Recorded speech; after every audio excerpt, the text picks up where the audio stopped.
दोस्तों, ये कोई जंग न थी, ना ही किसी दुश्मन ने हमला किया था। फिर भी एक लम्हे में पूरा शहर तबाह हो गया। लोग सोच भी नहीं सके कि हुआ क्या है। कुछ समझे कि जल्जला आया है, कुछ ने समझा दुश्मन ने बम गिरा दिया। मगर हकीकत इन सब से ज्यादा खतरनाक थी। ये बैरूत था और वो लम्हा तारीख के सबसे खौफनाक धमाकों में से एक था। और ये धमाका कैसे हुआ, क्यों हुआ, आज सब कुछ जानेंगे, वो भी उन हकायक के साथ जो शायद दुनिया की नज़रों से छुपाए गए। एक ऐसा शहर जहां क्लब रात भर जगमगाते हैं और मस्जिदों से आज़ान की आवाज़ भी आती है, जहां जंग की राख से आर्ट, फैशन और इनकलाबी शायरी जन्म लेती है। यह है बेरूत, शहर ज़ख्म, शहर रोशनी, शहर राज। बेरूत सिर्फ लेबनान का दारुल हुकूमत नहीं, बल्कि इसकी रूह है, जहां तारीख, सियासत, मजहब, फन और जंग सब एक साथ सांस लेते हैं। माजी में बेरूत को मशरिक का पेरिस भी कहा जाता था, क्योंकि यहाँ का फैशन, कैफे कल्चर और आज़ादी इजहार दुनिया भर में मशहूर है।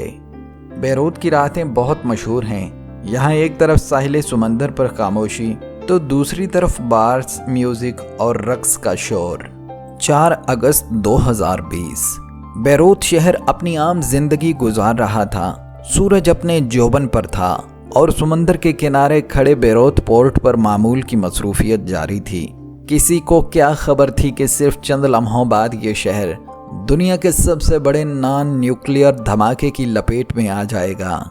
एक ऐसा धमाका जिसने सिर्फ इमारतें ही नहीं, दिल भी चीर डाले। बेरूत पोर्ट की सैटेलाइट तस्वीर जो 31 जुलाई को ली गई, एक पुरसुकून मंजर पेश करती है। लेकिन 4 दिन बाद वही जगह एक भयानक गड्ढे में तब्दील हो चुकी थी। 135 मीटर चौड़ा, यानी 2 बोइंग 747 जहाज़ों के बराबर।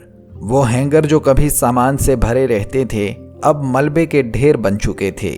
सवाल ये था, आखिर ऐसा क्या हुआ था? उस दिन की शुरुआत एक खूबसूरत लम्हे से हुई। इसरा सबीलानी नामी दुल्हन बेरूत के सैफी स्क्वायर पर अपना फोटो शूट करवा रही थी, जब अचानक एक जोरदार धमाका हुआ।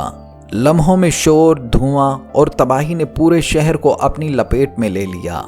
लेकिन इस कहानी का आगाज उस दिन नहीं, बल्कि कई साल पहले हो चुका था। चलें जरा पीछे चलते हैं। 2013 का साल। एक रूसी माल बरदार जहाज लारोसिया जॉर्जिया से मोज़म्बिक जा रहा था, लेकिन तकनीकी खराबी के बायस वो बेरूत पोर्ट पर रुक गया। उस जहाज में 2750 टन अमोनियम नाइट्रेट लदा हुआ था, जो कि एक इंतहाई खतरनाक केमिकल है। न ये जहाज वापस गया, न इस पर लदा हुआ सामान कहीं और मुंतकिल हुआ। नतीजतन वो तमाम अमोनियम नाइट्रेट हैंगर नंबर 12 में रखा गया, बिना किसी हिफाजती इकदामात के, प्लास्टिक बैग्स के। 7 सालों तक इसी हैंगर में आग लगने का आगाज 4 अगस्त 2020 की शाम 5:45 पर हुआ। जब वेल्डर एक दीवार की मरम्मत कर रहे थे, चिंगारियों ने आग भड़का दी और सिर्फ 12 मिनट बाद 6:07 पर एक जोरदार धमाका हुआ।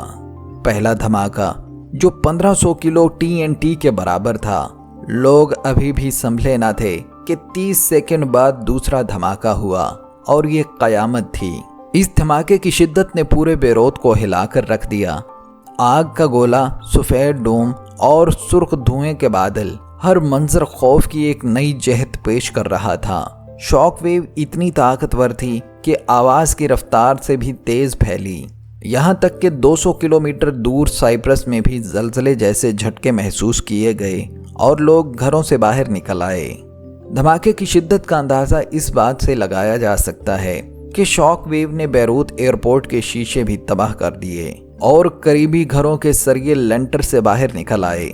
यूएस जियोलॉजिकल सर्वे ने 3.3 शिद्दत का जलजला रिकॉर्ड किया। ये धमाका 15 लाख किलो TNT के बराबर था, यानी हिरोशिमा पर गिराए गए एटमी बम का 10%। इस धमाके में बेरूत के हैंगर मट्टी में मिल गए, करीबी बहरी जहाज तबाह हो गए, हत्ता कि एक 390 फीट लंबी 5 star cruise ship Orient coin धमाके की शिद्दत से पानी में उल्ट गई। زمین میں جو گڑھا پڑا وہ فوراً سمندر کے پانی سے بھر گیا۔ اس دھماکے نے زمین کے آئنوسفیئر کو بھی متاثر کیا اور جی پی ایس اور ریڈیو سگنل بھی چند سیکنڈ کے لیے رکاوٹ میں آ گئے۔ لیکن سب سے بڑا نقصان انسانوں کا تھا۔ جی ہاں، 218 افراد جاں بحق، 7,000 سے زائد زخمی اور بیروت کی 12% آبادی بے گھر ہو گئی۔ اسپتال تباہ ہو چکے تھے۔ مریضوں کا علاج سڑکوں، پارکنگ لاٹس اور فٹ پاتھ پر کیا جا رہا تھا۔ اسٹیٹ آف ایمرجنسی کا اعلان ہوا، لیکن حکومت کی نااہلی بے نقاب ہو چکی تھی۔ پھر سوالات اٹھے، آخر یہ امونیم نائٹریٹ وہاں رکھا ہی کیوں تھا؟ کیوں حکومت نے وارننگز کو نظر انداز کیا؟ رپورٹس کے مطابق ہینگر نمبر 12 میں نہ کوئی فائر الارم تھا، نہ سپرنکلر سسٹم، نہ ہی بنیادی حفاظتی تدابیر۔ 2014 سے 2019 کے درمیان کئی بار کسٹم اور پورٹ اتھارٹیز نے حکومت کو خبردار کیا، لیکن کوئی قدم نہ اٹھایا گیا۔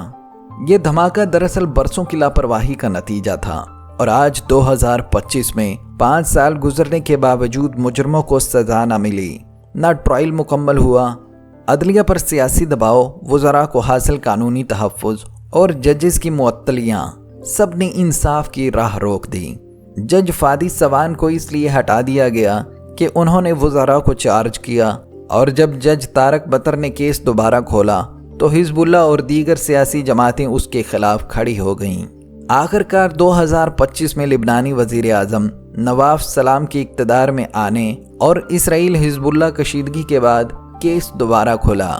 طارق بطر نے اعلان کیا کہ وہ 4 اگست 2025 یعنی دھماکے کی 5ویں برسی پر اپنا فائنل فیصلہ جاری کریں گے۔ لیکن بیروت کا زخم ابھی بھرا نہیں۔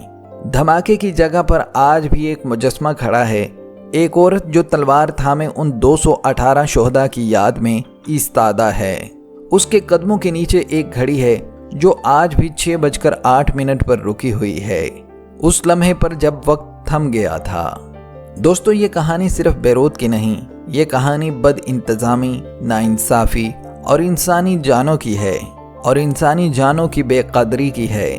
شاید وقت زخموں کو بھر دے، مگر بیروت کے آسمانوں پر اب بھی وہ سرخ دھواں تیرتا ہے، جو ہمیں یاد دلاتا ہے کہ خاموشی اکثر سب سے بڑا جرم ہوتی ہے۔ دوستو، بیروت صرف ایک شہر نہیں، وہ ایک چیخ ہے، ایک زخم ہے جو آج بھی دھول اور ملبے کے نیچے دبی ہوئی سسک رہی ہے۔ اس دھماکے نے صرف عمارتیں ہی نہیں گرائیں، بلکہ انسانیت کے ضمیر کو بھی جھنجھوڑا۔ سوال یہ نہیں کہ دھماکہ کیسے ہوا، سوال یہ ہے کہ کیا ہم نے اس سے کچھ سیکھا؟ اگر آپ سمجھتے ہیں کہ سچ سامنے آنا چاہیے تو آواز بنیں اور یہ ویڈیو ان لوگوں تک پہنچائیں جنہیں صرف خاموشی دی گئی۔ یہ ویڈیو اس طرح پھیلائیں کہ 4 اگست 2025 کو اس کا قانون کے مطابق فیصلہ کیا جائے۔ دوستو، اب آپ سے ملاقات ہوگی اگلی کسی ویڈیو میں ایک سچائی کے ساتھ۔ تب تک یاد رکھیں کہ خاموش رہنے والے اکثر سب سے زیادہ تباہ ہوتے ہیں۔